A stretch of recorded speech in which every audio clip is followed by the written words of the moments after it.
जब जब श्री कृष्ण का नाम लिया गया है, ऐसा कभी नहीं हुआ कि राधा जी का नाम न लिया गया हो। श्री कृष्ण को अमूमन भक्त राधे कृष्ण कहकर पुकारते हैं, क्योंकि यह दो शब्द, ये दो नाम सिर्फ एक दूसरे के लिए बने हैं और इन्हें कोई अलग नहीं कर सकता। लेकिन तब क्या हुआ था जब कृष्ण को राधा को छोड़कर जाना पड़ा? बिना कृष्ण के आखिर राधा कैसे रही होगी? ये सवाल ही मन में व्याकुलता पैदा कर देता है। आज हम राधा के जीवन के वो पन्ने पलटने जा रहे हैं जिसके बारे में हम में से ज्यादातर लोगों को कुछ नहीं पता होगा। कृष्ण से राधा और राधा से कृष्ण को कोई जुदा नहीं कर सकता, लेकिन हालात और वक्त ने इन्हें भी नहीं बख्शा। यह हम सभी जानते हैं कि कृष्ण का बचपन वृंदावन की गलियों में बीता। नटखट नंदलाल अपनी लीलाओं से सभी को प्रसन्न करते तो कुछ को परेशान भी करते, लेकिन कृष्ण के साथ ही वृंदावन की खुशियां थी। कृष्ण ने अपनी बांसुरी की मधुर ध्वनि से अनेकों गोपियों का दिल जीता, लेकिन सबसे अधिक यदि कोई उनकी बांसुरी से मोहित था तो वो राधा थी। लेकिन राधा से कहीं ज्यादा प्यार कृष्ण उन्हें करते थे। राधा कृष्ण से उम्र में 5 वर्ष बड़ी थी, लेकिन फिर भी इस बात का फर्क न कृष्ण को पड़ा और न ही राधा को। राधा वृंदावन से कुछ ही दूरी पर रैपल्ली नामक गांव में रहती थी, लेकिन रोजाना कृष्ण की मधुर बांसुरी की आवाज से वो खिंची चली आती थी। कृष्ण का जीवन भी साधारण नहीं था। धीरे धीरे वह समय निकट आ रहा था जब कृष्ण को वृंदावन छोड़कर मथुरा जाना था। कृष्ण के दुष्ट मामा कंस का अत्याचार चरम सीमा पर पहुंच चुका था और एक दिन कंस ने उन्हें और उनके भ्राता बलराम को मथुरा आमंत्रित किया, और इसी बात से वृंदावन नगरी में सभी के भीतर एक डर पैदा हो गया। वृंदावन में मानो जैसे मातम सा छा गया था। मां यशोदा तो परेशान थी क्योंकि उनका दिल का टुकड़ा उनसे दूर जा रहा था, लेकिन कृष्ण की गोपियां भी कुछ कम उदास नहीं थी। दोनों को लेने के लिए कंस के द्वारा रथ भेजा गया, जिसके आते ही सभी ने उस रथ के आसपास घेरा बना लिया, यह सोचकर कि कृष्ण को नहीं जाने देंगे। उधर कृष्ण को राधा की चिंता सताने लगी थी और वे सोचने लगे थे कि जाने से पहले एक बार राधा से मिल ले। मौका पाते ही वे छिपकर वहां से निकल गए और फिर उन्हें राधा मिली, जिसे देखते ही वे कुछ कह न सके।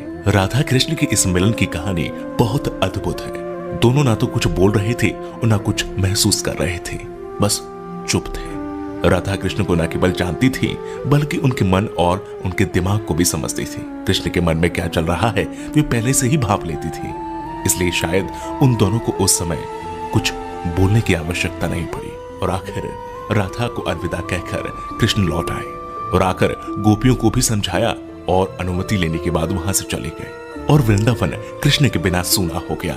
न कोई चहल पहल थी और न ही कृष्ण की लीलाओं की कोई झलक। बस सभी कृष्ण के जाने के गम में डूबे थे। परंतु दूसरी ओर राधा को इस बात का कोई फर्क नहीं पड़ा था, क्योंकि उनकी दृष्टि में कृष्ण कभी उनसे अलग हुए ही नहीं थे। शारीरिक रूप से जुदाई मिलना उनके लिए कोई महत्व नहीं रखता था। यदि कुछ महत्वपूर्ण था तो राधा कृष्ण का भावनात्मक रूप से हमेशा जुड़ा रहना। कृष्ण के जाने के बाद राधा पूरे दिन उन्हीं के बारे में सोचती रहती और ऐसे ही लंबा अरसा बीत गया। लेकिन आने वाले समय में राधा की जिंदगी क्या मोड़ लेने वाली थी, उन्हें इसका अंदाजा भी नहीं था। जो हर लड़की के साथ होता है वही राधा के साथ भी हुआ। माता पिता के दबाव में आकर राधा को विवाह करना पड़ा और विवाह के बाद अपना जीवन संतान घर गृहस्थी के नाम करना पड़ा। लेकिन दिल के किसी कोने में अब भी कृष्ण मौजूद थे। दिन बीतते गए, वर्ष बीत गए और समय आ गया था कि अब राधा काफी वृद्ध हो गई थी।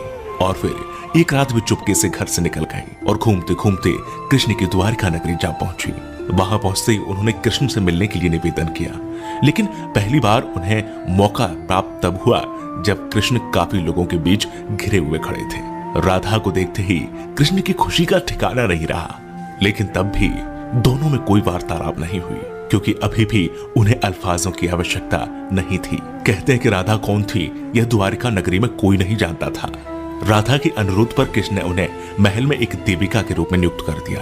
वे दिन भर महल में रहती, महल से संबंधित कार्यों को देखती और जब भी मौका मिलता दूर खड़े होकर कृष्ण के दर्शन कर लेती। लेकिन फिर भी न जाने क्यों राधा में धीरे धीरे एक भय पैदा हो रहा था, जो बीतते समय के साथ बढ़ता चला गया और उन्हें फिर से कृष्ण से दूर जाने का डर सता रहा था। उनकी भावनाएं उन्हें कृष्ण के पास नहीं रहने देती, साथ ही बढ़ती उम्र भी अब उन्हें कृष्ण से दूर ले जा रही थी। और आखिर एक शाम महल से वे चुपके से निकल गई और न जाने किस ओर चलती। वह नहीं जानती थी कि वह कहां जा रही है, आगे मार्ग पर क्या मिलेगा, बस चलती जा रही थी। परंतु कृष्ण तो भगवान है, वे सब जानते थे। इसलिए अपने अंतर्मन में भी जानते थे कि राधा कहां जा रही है। फिर वह समय आ गया जब राधा को कृष्ण की आवश्यकता पड़ी। वह अकेली थी, बस किसी तरह कृष्ण को देखना चाहती थी। और जैसे ही यह तमन्ना उनके मन में आई, कृष्ण उनके सामने प्रकट हो गए। कृष्ण को अपने सामने देखकर राधा खुश हो गई। परंतु दूसरी ओर वह समय निकट आ गया था जब राधा अपने प्राण त्याग कर दुनिया को अलविदा कहना चाहती थी। कृष्ण ने राधा से प्रश्न किया, कहा कि वे उनसे कुछ मांगे, लेकिन राधा ने मना कर दिया। कृष्ण ने फिर से कहा कि जीवन भर राधा तुमने मुझसे कभी कुछ नहीं मांगा। कृष्ण के अनुरोध पर राधा ने उनसे आखिरी बार बांसुरी बजाने के लिए कहा और कृष्ण बिना देरी किए बांसुरी को निकाला और बेहद मधुर धुन बजाने लगे। और बांसुरी की आवाज जैसे ही उनके कानों में गई, राधा ने अपनी आंखें बंद कर ली और धीरे धीरे राधा ने अपना शरीर त्याग दिया और दुनिया से चली गई। उनके जाते ही कृष्ण ने राधा को अपनी गोद में ले लिया और राधा से चिपटकर रोने लगे। उनकी आंखों से आंसू रुकने का नाम नहीं ले रहे थे और उसी दिन से कृष्ण ने बांसुरी को कभी नहीं बजाया। तो ये थी राधा और कृष्ण के जीवन की कहानी। अगर आपको पसंद आई है तो इसे लाइक करें, शेयर करें, कमेंट करें और हाँ, अगर